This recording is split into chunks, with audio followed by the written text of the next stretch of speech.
سلام البنات، كي دايرين؟ لاباس عليكم؟ يا ربي يلقيكم هذا الفيديو بخير وبالصحه وبالسلامه وباي حاجه زوينه كتمناوها. فيديو جديد ونهار جديد. اليوم ان شاء الله غادي نديروا الكرعين اولا الهرقمه اللي كيقولها شي، يعني الاغلبيه ديال الناس.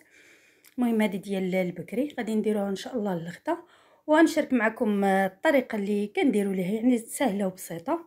المهم هنا من بعد ما غسلناها مزيان خليناها كتقطر، خديت هنا في هذا الهشوار درت البصله ودرت الثومه، غادي نضربهم مزيان باش كتسهل عليا هكذا ما نقطعش بيدي. المهم ممكن تقطعوها باليد. الكميه ديال البصله نتوما كديروا على حسب اللي درتو ديال الكرعين، يعني واش عندكم قليل ولا كتير. انا تقريبا هنا عندي 2 حبات ديال البصله متوسطين، يعني ما كنكثروش فيها بزاف البصله. صافي غادي نديرها في الطنجره، انا غنديرها في الكوكوط باش غادي نسد عليها يطيبوا ليا مزيان. صافي وغادي نزيد عليهم الكرعين في نفس الوقت. غادي نزيد عليهم القزبر والمعدنوس، كنديروا يعني واحد الكميه.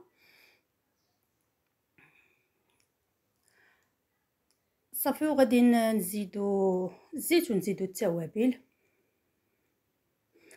صافي هنا انا غادي نزيد كما قلت لكم عليهم الكرعين في نفس الوقت، يعني ما كنشحر لا بصله لا والو، حتى كنقلي كل شيء في مره واحده. انا اليوم غادي نديرو بالحمص، كاين اللي كيبغي يزيد معاه حتى الزبيب باش كيديروا على الطيبه ديال الحلاوه، ممكن ديروه. انا بصراحه ما كنديروش في الدار، فتولفنا كنديروه يا اما بوحديتو اولا مع الحمص الاغلبيه. صايد دابا غادي نزيد كما قلت لكم كميه من الربيع من القزبر ومن المعدنوس، تقريبا انا هنا عندي من 2 معالق حتى ل3 كبارين. صافي بالنسبه للثومه كما قلت لكم في الاول راه ضربتها مع البصله. هنا غادي نزيد التوابل، عندي الخرقوم عرق تقريبا درت معلقه كبيره، هنايا معلقه تقريبا صغيره مع مرش من البزر حيت يكون حار، وغادي نزيد معلقه كبيره من سكينجبير، ندير شويه ديال الملون الغذائي، شويه ديال القرفه كتجي فيه زوينه. ديروا الملحه كتبقى على حسب الذوق، اولا نديروا الضمات ديال البنه اللي كيبغي يزيدهم.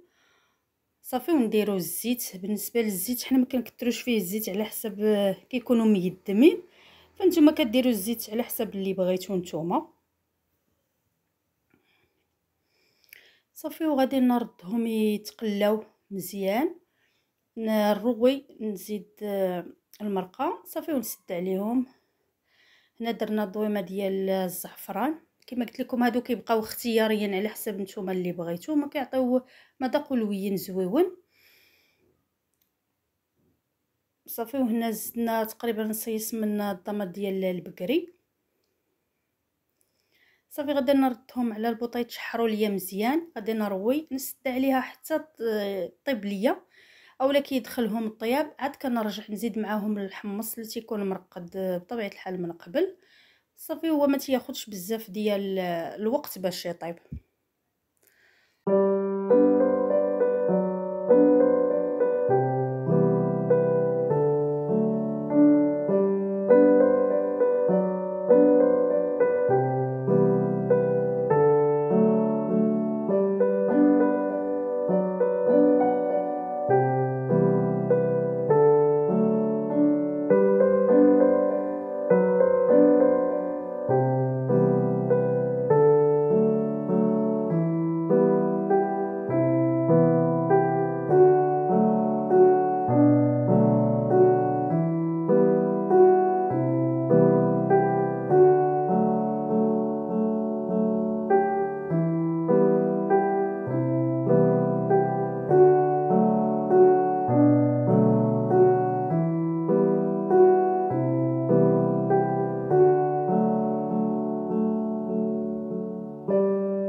هنايا من بعد ما طابت حليت عليها، غادي نزيد الحمص، نزيد شويه ديال المرقه، شويه ديال الماء اللي يكون سخون باش يطيب ليا الحمص، حيت كما كتشوفوا راه قلال.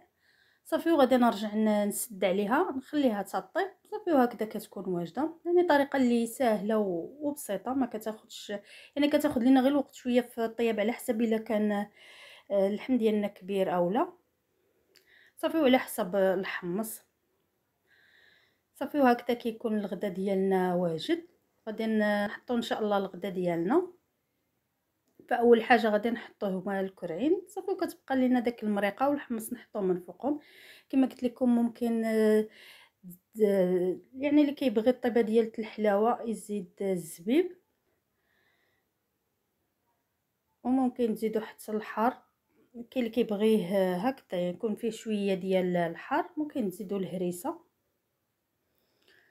صافي غادي نحطو ان شاء الله الغدا ديالنا ونرجع معكم.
صافي وهكذا كيكون الغدا ديالنا واجد. حطينا ان شاء الله باش غادي نتغداو. كنتمنى باش تعجبكم هذه الطريقه اللي سهله وبسيطه، كتوجد دغيا، ما كتاخذش منا بزاف ديال الوقت يعني في التحضير. حطينا مع شويه ديال الخبز ديال الزرع، بصراحه غير خديناه ما يعني ماشي في الدار.